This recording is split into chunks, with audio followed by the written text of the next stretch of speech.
SER Podcast. Hola, soy Antonio Martínez y esto es Sucedió una noche, el podcast de la SER dedicado al cine clásico. En este capítulo repasamos la carrera del director David Lean y recordamos la película Verano del 42 de Robert Mulligan, de cuyo estreno se cumplen 50 años. El cine clásico en la SER. Sucedió una noche.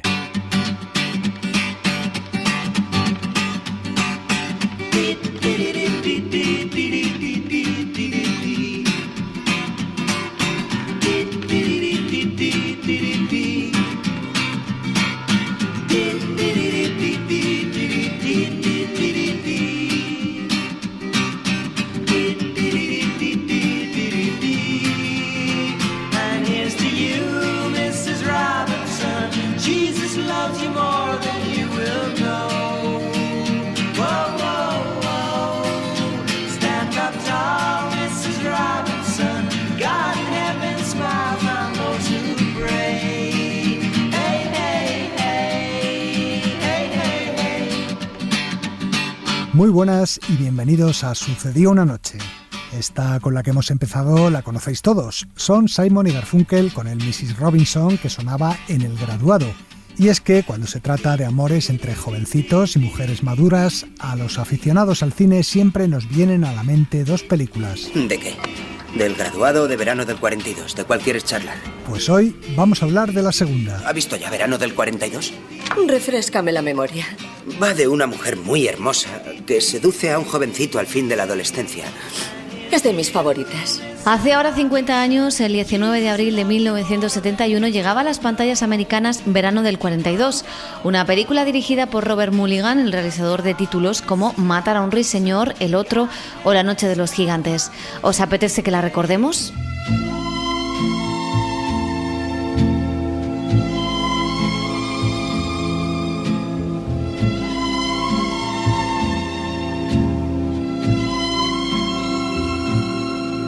Todo comenzó en los años 60 con un homenaje a un amigo muerto que el guionista Herman Raucher deseaba hacer.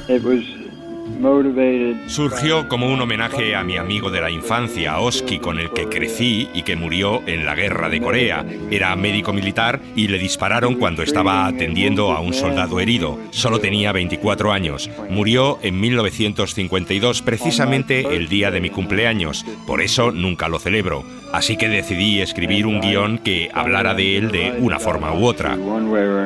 Fue así como Herman Raucher comenzó a escribir una historia en la que recordaba unas vacaciones que pasó en el verano de 1942, en la isla de Nantucket, frente a las costas de Nueva Inglaterra, cuando él tenía 14 años. Pasaron conmigo aquel verano del 42, Oski, mi mejor amigo, y Benji, mi segundo mejor amigo. Nos llamábamos el Terrible Trío. Quería hablar de sus amigos, sí, pero cuanto más escribía la historia, le llevaba cada vez más hacia otro tema. La primera vez que se enamoró y la primera experiencia sexual que tuvo, con una mujer además que le doblaba la edad. Aquella casa de allá arriba era la casa de ella. Y nunca, desde el primer día en que la vi, me ha sucedido nada tan sobrecogedor ni tan desconcertante. Porque nunca he conocido a ninguna otra persona que me haya hecho sentirme más seguro y más inseguro, más importante y más insignificante. Los tres chavales protagonistas de Verano del 42 pasan sus vacaciones ajenos al ambiente de guerra que se vive en el país. Ojalá invada alguien esta sosa isla de una vez. ¡Me aburro! Los chicos se aburren, pero también poco a poco van notando cómo despierta en ellos un nuevo instinto. Me gustaría acercarme a todas esas chicas. ¿Sabes? Debí tropezar con el grupo, así sin darse cuenta la rozaba. No hay que hacerlo así. Entonces, ¿cómo hay que hacerlo? Hay que decirles cosas. Ese despertar sexual lo va a experimentar sobre todo Hermie, que se siente atraído por una mujer mayor que también veranea en la isla y cuyo marido acaba de marcharse al frente. Hemos estado charlando y he guardado cajas en un desván. Y me ha besado. ¿Que te ha besado? Sí, aquí. ¿No veis el carmín? Diantre, es verdad, esto es carmín. ¿Qué va? Es sangre, una picadura de mosquito. No, es carmín. Eso es sangre. ¡Ja! A ver si va a resultar que es una vampira.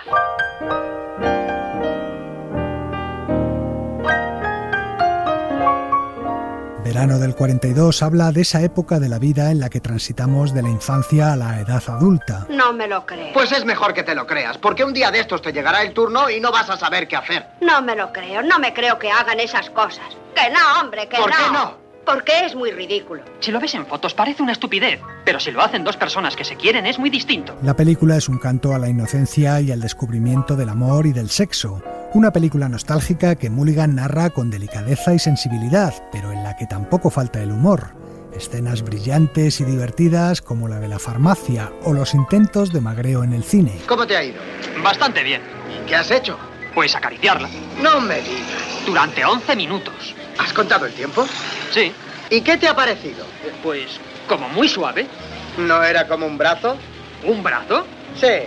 Has estado tocándole el brazo, te he vigilado. Eso es lo que quería decirte, que has estado acariciando un brazo durante 11 minutos, chalao. La historia que escribió Herman Raucher nació como guión, pero también se convirtió en libro. Alguien dijo, ¿por qué no escribes un libro? Eso ayudaría a publicitar la película. Así que me puse a escribirlo rápidamente en el plazo de unas 6 semanas y el libro se editó mientras la película estaba todavía en postproducción. Sorprendentemente se convirtió en un bestseller, así que cuando la película se estrenó un año después, todos pensaban que se basaba en el libro. Y no, la película fue antes, pero nadie lo sabía. La película fue también un éxito de crítica y público y encumbró a la protagonista Jennifer O'Neill, una famosa modelo que había dado el salto al cine. Trabajó a las órdenes de Howard Hawks en Río Lobo o de Otto Preminger en Extraña Amistad, pero fue su papel de Verano del 42 el más recordado de su carrera. Durante años las mujeres se acercaban a mí y me decían, mi marido está enamorado de ti. Después de la película cambiaron y entonces me decían, mi marido está enamorado de ti y también mi hijo. La película, como decimos, fue un éxito en todo el mundo, salvo en Irlanda, donde fue directamente prohibida. Y lo fue por la escena en la que el protagonista va a una farmacia a comprar preservativos, ya que la anticoncepción estaba prohibida en Irlanda en la década de los 70. ¿Cuántos años tienes? 16. ¿Cuántos? Los cumpliré muy pronto. ¿Y qué pretendes hacer con esto? Son para mi hermano, él es mayor. ¿Y por qué no viene él a comprárselos? Está enfermo. ¿Para qué los necesita entonces? Para cuando se ponga bien. ¿Sabes para qué se usa esto? Claro, se llenan de agua y luego se tiran desde el tejado. Mi hermano no me enviaría a comprarlos si yo no lo supiera. 2 años después del estreno de Verano del 42 llegaría la secuela. ¿Sabes una cosa? Creo que esto es un filón, estoy seguro. Eso pensaban en la Warner y por eso produjeron la película Curso del 44, que reunía a los 3 amigos tras graduarse en la escuela secundaria. Sin embargo, esta vez la película pasó por las carteleras sin pena ni gloria.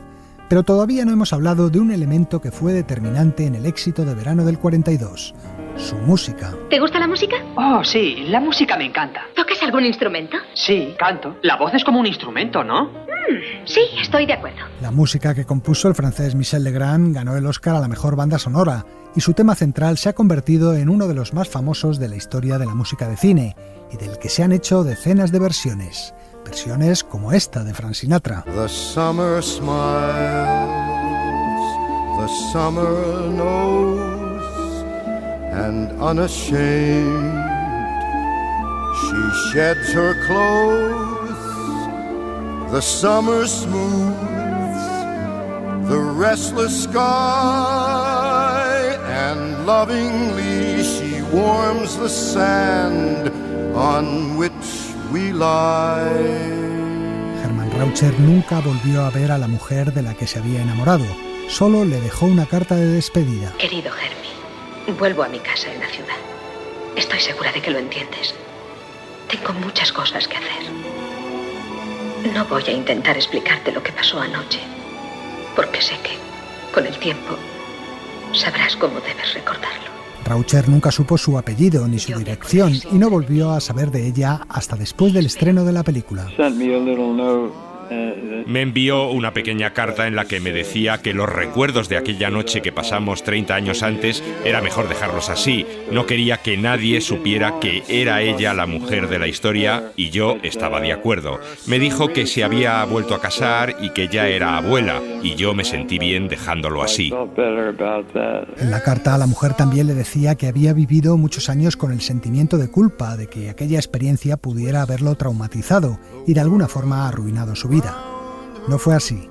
Aquella historia dio pie a Verano del 42, una película que permanece grabada en la memoria de todos los aficionados al cine y que 50 años después de su estreno sigue tocando el corazón de aquellos que se acercan por primera vez a ella. En el verano del 42, asaltamos el puesto de guardacostas 4 veces. Vimos 5 películas y llovió 9 días. A Benji se le rompió su reloj. Oski regaló su armónica. Y en un sentido muy especial, yo perdí a Hermie para siempre. One last caress. It's time to dress for fall.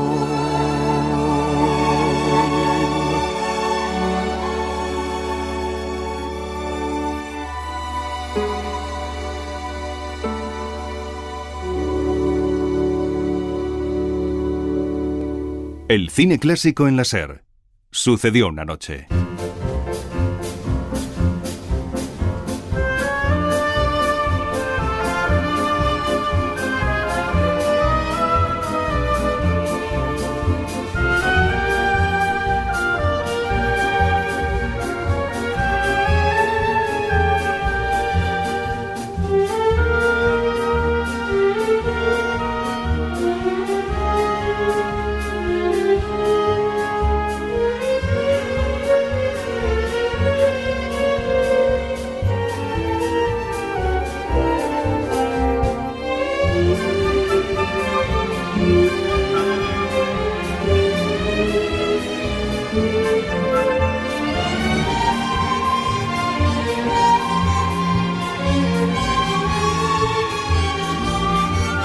Esta música que estamos escuchando pertenece a la banda sonora de Pasaje a la India, compuesta por Maurice Jarre.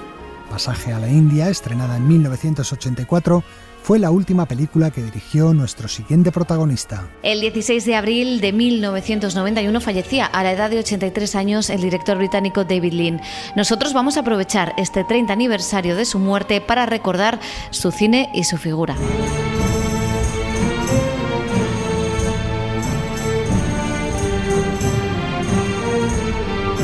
Llamaban el último clásico del cine. Minucioso, perfeccionista, sus películas supieron conjugar el intimismo con la espectacularidad. Voy a darle todo cuanto me sea posible, porque sé que lo utilizará. Los productores pusieron a su disposición toda clase de medios con los que filmó algunas de las superproducciones más famosas de la historia del cine. En sus rodajes, David Lean debía coordinar el trabajo de cientos de miles de personas.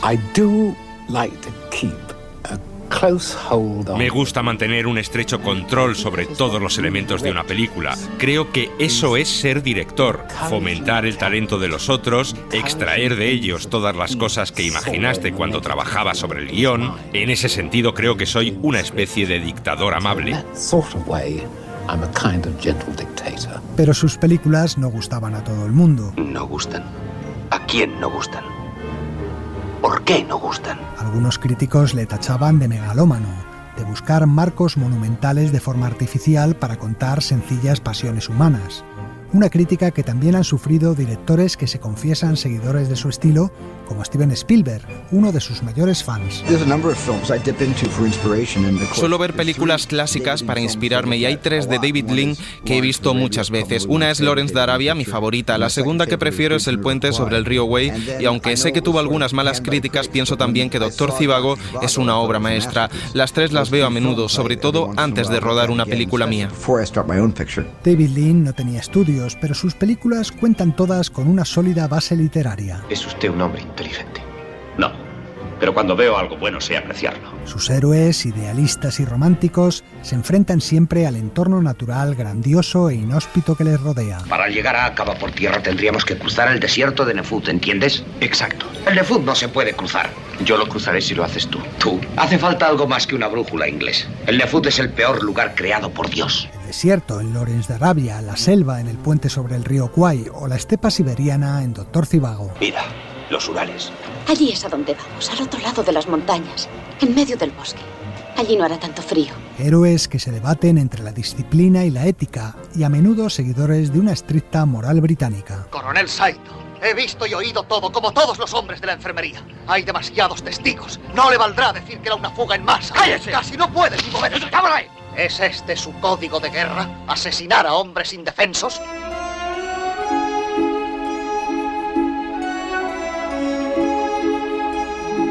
David Lean empezó en el cine desde abajo, como chico de los recados de los estudios Gaumont. Más tarde ascendió a ayudante de cámara y escalón a escalón fue pasando por casi todos los oficios del cine. Especialmente destacó como montador, una faceta que nunca dejaría del todo, incluso cuando dirigía sus propias películas. Personalmente disfruto del montaje casi más que cuando dirijo la filmación. Creo que es el trabajo más fascinante. La gente cree que editar es básicamente cortar escenas. Yo lo veo más como unir, mezclar imágenes y así ir dándole forma a una historia. Con el montaje le das sentido a esa historia. No puedes convertir una mala película en buena gracias al montaje, pero sí hacerla tolerable. Y desde luego puedes arruinar una buena película con un mal montaje. En 1942, el famoso dramaturgo Noel Coward le pidió ayuda para debutar como director de cine. Me dijo, quiero rodar una película sobre la Marina Británica. ¿Me ayudarías a dirigirla? No he dirigido nunca y no sé los trucos técnicos del oficio. Al parecer, había estado preguntando por ahí qué técnicos eran los mejores dentro del estudio y alguien le dio mi nombre. De esta forma me convertí en director. Juntos codirigieron la película Sangre, Sudor y Lágrimas, colaboración que continuaría en 3 películas más hasta desembocar en Breve Encuentro, la primera gran película de David Lean. ¿No se siente culpable? Yo sí. ¿Ah, sí? Usted con más motivo que yo. Ha faltado al trabajo esta tarde. ¿Lo hice esta mañana? Un poco de distracción no viene mal. ¿Por qué sentirnos culpables? No lo sé. Qué encantadora es usted. Cuenta el romance entre un hombre y una mujer casados que se van enamorando a lo largo de diferentes encuentros en una estación de tren. Sabemos que nos queremos, eso sí es verdad. Y es lo único que importa. No es lo único, hay otras cosas que importan. Como la autoestima y la decencia. No puedo seguir. ¿Serías capaz de decirme adiós y no volver a verme? Sí, si me ayudaras. Te quiero, Laura. Y seguiré queriéndote toda mi vida.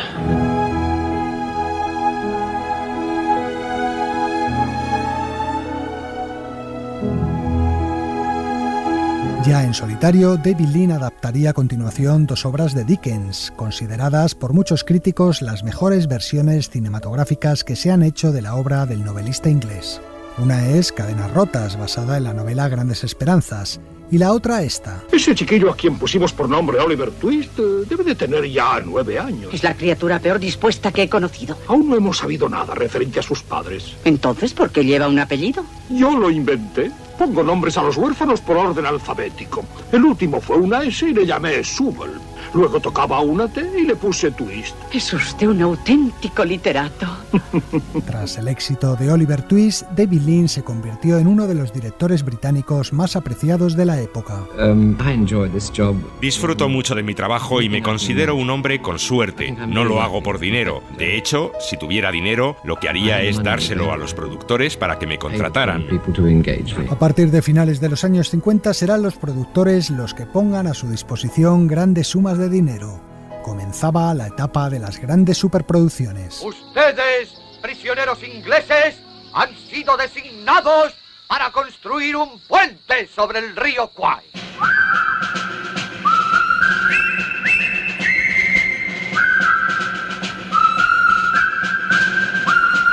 Con el puente sobre el río Kwai, David Lean gana su primer Oscar como director en 1959. Era una película muy arriesgada para su tiempo. De hecho, la Columbia estuvo a punto de detener el rodaje a las 3 semanas. La razón, según me dijeron, era porque no había ninguna mujer blanca en la película. Así que nos obligaron a rodar una escena con William Holden y una enfermera. Era totalmente innecesaria y ojalá pudiera quitarla ahora de los vídeos. Pero gracias a que aceptamos, la película se pudo rodar. 4 años después volvería a ganar la estatuilla con Lawrence de Arabia, una de las cumbres del cine épico. Nunca la inmensidad del desierto había sido filmada con tanta belleza. Ahí está el ferrocarril. Y eso es el desierto. Desde aquí hasta el otro lado no hay más agua que la que llevamos. Uno de los protagonistas de nuestro anterior programa, el director artístico Gil Parrondo, trabajó con él en esta y en su siguiente película. Lawrence para mí es una de las grandes películas de la historia del cine. La escena del tren, de la voladura del tren, se hizo en Almería, en las dunas de Almería. Nadie se lo puede creer. Porque las dunas, claro, son unas dunas muy interesantes, bonitas, pero muy pequeñas. Son 2 dunas pequeñas, el mar tiene a un lado, luego la montaña al otro lado, en fin, que no. Pero hay que saber rodarlo eso. El David Lean lo hizo perfectamente esto. Es que parece imposible que estéis allí, ¿no? Y sin embargo ahí estaba. En 1965 llegó Doctor Zhivago, en la que Lean mezclaba el drama romántico con un fresco histórico sobre la Revolución Rusa. No quiero quedarme aquí esperando. Podríamos ir a... Bariki no. Lo descubrirían más tarde o más temprano. Sí, pero tardarán. ¿Y si nuestros días están realmente contados? Sí. Será mejor que los vivamos antes de que nos separen. Con ella, el director logró el mayor éxito comercial de su carrera. Omar Sharif. Cuando Doctor Zhivago se estrenó en diciembre de 1965, cautivó al público por completo, desde el vestuario hasta la música. La imagen de Zhivago se puso de moda y cuántas niñas nacidas a finales de los 60 acabaron llamándose Lara. El bigote volvió a ponerse de moda y el tema de Lara de Maurice Jarre fue un éxito mundial que todos tarareaban.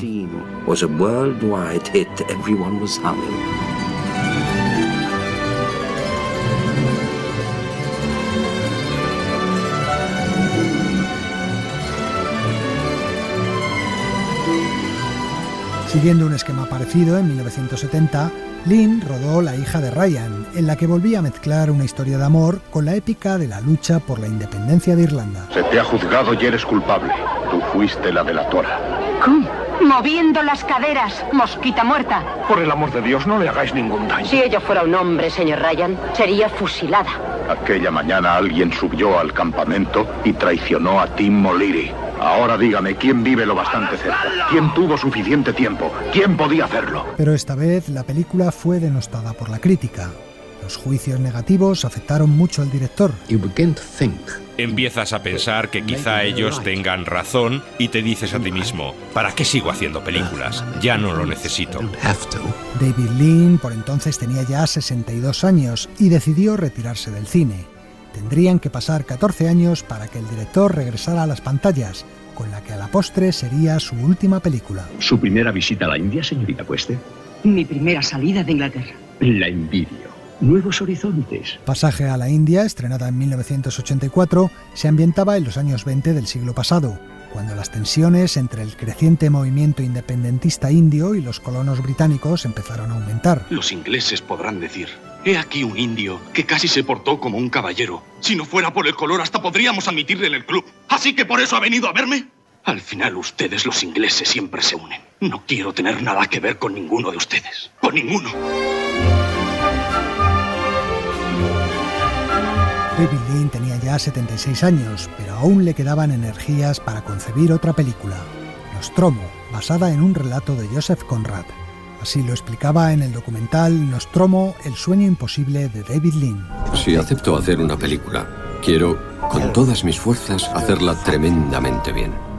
Así que me pasé una cantidad desorbitada de tiempo eligiendo el tema y luego trabajando en el guión. Lean lo tenía todo preparado, un cuidado guión, presupuesto suficiente, actores. Estaba apalabrado incluso Marlon Brando, con el que siempre quiso trabajar. Sin embargo, las compañías de seguros, debido a su edad, no quisieron comprometerse con él, y más cuando le diagnosticaron un cáncer de laringe. David Lean contrató entonces a un director suplente, pero antes de que pudiera dar la primera orden de acción, llegó la noticia. Como supongo que ya habrán oído, Sir David Lean, el más destacado de todos los cineastas británicos, ha muerto hoy a la edad de 83 años. David Lean falleció el 16 de abril de 1991.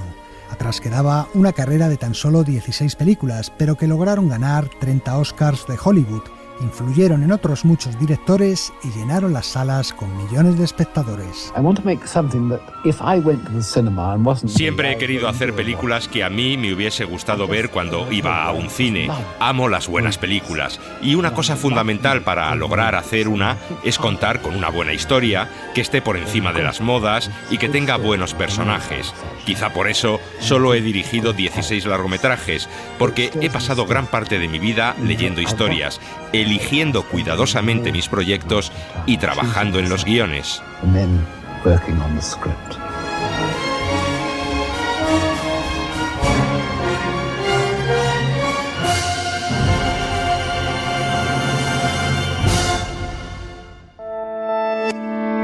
Cadena SER. La radio.